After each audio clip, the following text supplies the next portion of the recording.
Hello everyone, in this video I will show you our new product. You can see this is Kinkoney T128M smart controller. You can see it's very big, but also we can call it T version, just the tiny version, because it has so much digital input and digital output. This board also made by ESP32 but this time you can see the output that have 128 channel, and the digital input also have 128 channel. So this is very powerful and so much GPIO for this one board. And this size we have let it become smaller than a 128 old version. So this board also support install on the DIN rail, but the size will be smaller than before. So in this video, I will show you this hardware details and the software solution, because this also can support by ESP Home for Home Assistant, and support KCS V3 firmware, and support TUIA application, and support Arduino source code, and also can write your ESP IDF development tool for this board. Okay, let's look at the hardware first. Okay, let's look at this board. This is T version T128M board. We can compare with the old version. So you can see this is old version, that is A128 board. So you can see this is old one, but they have different size. So you can see we can let the size become smaller, and you can see this also will be smaller than before. But the most important, I think, we have designed this aluminum shell for the cover, and this one, the old version, without cover. So let's look at this new version in details. Okay, let's look at. You can see this is output. This is output channel. You can see the output. Every output you can see the DC connected with the power supply. Every 8 channel will have a common DC for power supply, and this red LED indicate is for the output. You can see output, because total have 128 channel output. Output all at here used by MOSFET output, and the reset and the download button at here, and the Ethernet port, and you can see USB-C cable for download firmware, and this is digital input port. You can see the digital input used for dry contact signal, and the board, because the power supply use 12 volt or 24 volt. So this digital input also can use by 12 volt or 24 volt, it according to your power supply. So you can see so much digital input, and this you can see S485 interface, and free GPIO, and analog input for 4 channel, and this is the power. So you can see this is green is power LED, and you can see this is the size installed on the DIN rail support.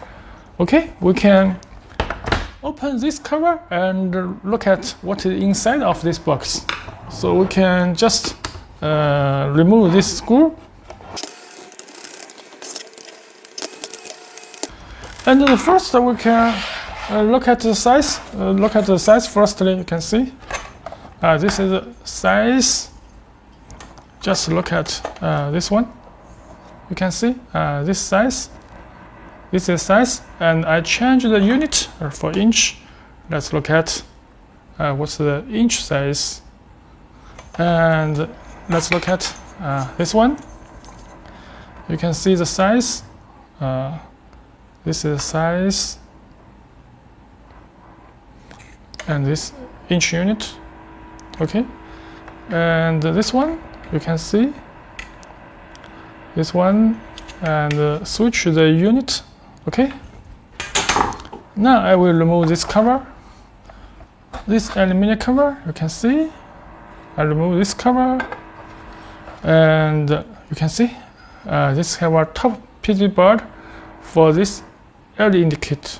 This is 128 channel LED indicate inside of this box, and this one you can see the ESP32 and the ESP32S3 and N16R8 also have a big memory size and a big PS RAM, and the button you can see that have many external chip I2C extender chip on the bottom of the PCB. Okay, I will recover.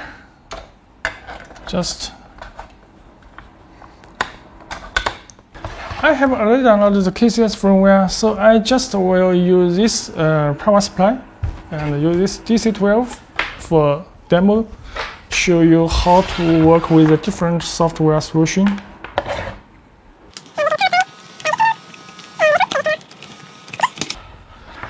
And I have already downloaded KCS firmware, so if you first time use, you need to connect with this USB-C cable to your computer to download the firmware. And I will use this Ethernet, connect with the Ethernet cable at here, and the power on, just power on. You can see the green LED is on. Okay, let's look at the software in compute. Now let's back to my computer. I will show you the software solution, and you can see this is the web page of T128M board. You can see every channel will have MOSFET max is 4 ampere for every terminal output. And you can see this is in details of different interface.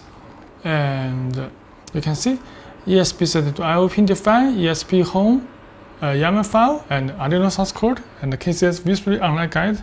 You can download from our web page. And in our phone, you can see this have a T128M board. You can just click, so you can download. You can see IO pin define, home assistant YAML file, and Arduino source code. And also you can download the KCS V3 firmware. You can see at here. And the newest one, you can just use the first topic. You can see this is the first topic, and this is T128M board. You can download it and download it to your USB-C cable to your board. And after download, you can use this IP address in logging in your web browser. You can see this board name and this firmware version and different information, so Ethernet IP address at here. And you can see this input, exchange, reverse level, and the output. You can see define every output hold on or delay mode or out of time or interlock mode at here. And you can see the sensor. Also, you can connect with a different sensor with a different interface. This is a GPIO sensor, and this is IS485 sensor, and this I2C sensor. And this monitor, you can see this monitor shows the different protocol which is enable, which is disable. I have connected with the King Kong Cloud server and connect with the Home Assistant by MQTT and Tuya mobile phone application at the same time. So these three client and server is connected, and you can see analog input and the sensor. If you have added, you will list at here. The digital input, you can see 128 channel, and the digital output you can see also have 128. You can see I click, it's channel 1, and you can see this channel 1 is on, and channel 2, channel 3, you can see I can click all on. So you can see this is very beautiful. Just so much, you can see the feedback state and all off. You can see at here, all off. So all is off. And you can see the FDD command. You can also define your FDD for automation, if condition, and then command at here. You can see by the different if condition and for different actions at here. So you just click and choose and drag at here, drag at here. So it's very easy.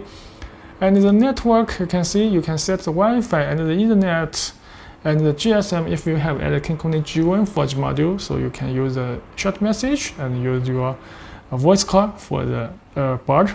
And the next is the protocol. You can see the generate. You can see I have already enabled King Kong Cloud server. I have enabled, so I can use the web browser. You can see I can use web browser in computer, any computer or your mobile phone. This is 128 channel. You can see I can click turn on 1. So you can see this channel 1 is on, channel 2, and the channel 3.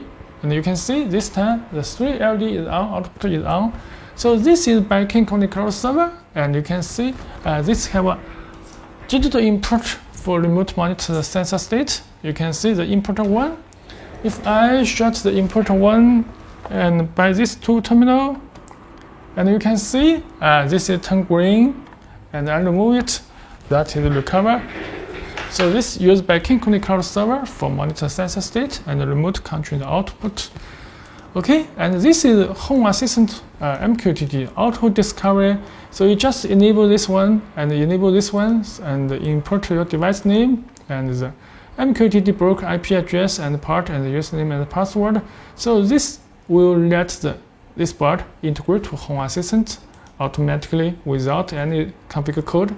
So you can see in Home Assistant, you can see this setting and the device and the device. So you will find this Kinkonly T128 board M have added to the Home Assistant. You can see this 3 also is channel 3 switch is on, and you can see there are so much switch and analog input and digital input, and you can see this have so much you can use in Home Assistant. So this is the Home Assistant, and this is MQTT connect to your own cloud server and enable HTTP command, TCP server, TCP client, UDP server, UDP client, and IS485 interface for Modbus protocol and for Kinkonly HA mode, IS485 switch mode. Okay, and you can see we can look at the Tuya firstly.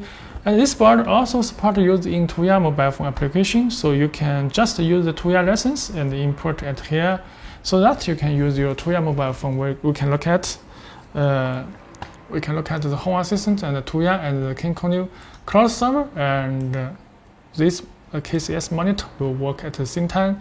So we can look at this Tuya mobile phone, and you can see this is the Tuya Smart Life and the Tuya App Smart. So this both application will be supported, and I click this one, and you can see I have already added the Kinkonly T128 board.